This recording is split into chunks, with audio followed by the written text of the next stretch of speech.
Le management par la peur, il a commencé très tôt.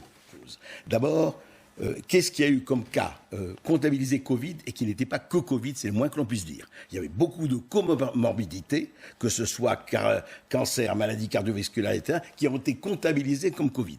Première chose. Deuxièmement, il y a eu le problème qui est que on nous a serinés. Quand je dis management par la peur, je persiste et je signe, il y a eu un management par la peur. Je ne dis pas parce que c'était avec des arrière-pensées, mais il y a eu un management par la peur. Pourquoi ?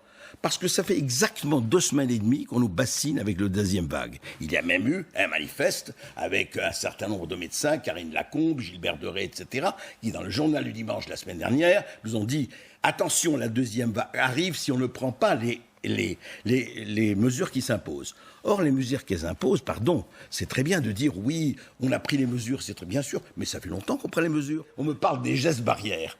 Allez dans le métro, parle pas du métro, pas un mot. Pas un mot sur le métro. Pas un mot sur le mais André, RER. qu'est-ce que vous diriez, vous, si demain on disait dans le métro, il n'y aura qu'un tiers de voyageurs qui peuvent l'emprunter? Vous diriez, ça y est, alors là, c'est la Corée du Nord. On est cohérent ou on est incohérent.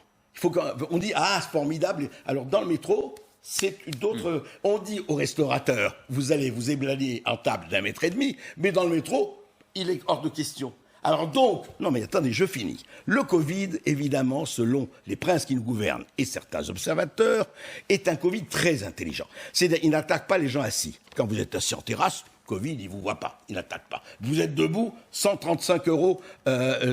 Bon. Deuxièmement, le Covid ne vous attaque pas dans le métro. Il a compris, le métro, le virus, il ne rentre pas dans le métro. Il sait que le métro, mais si.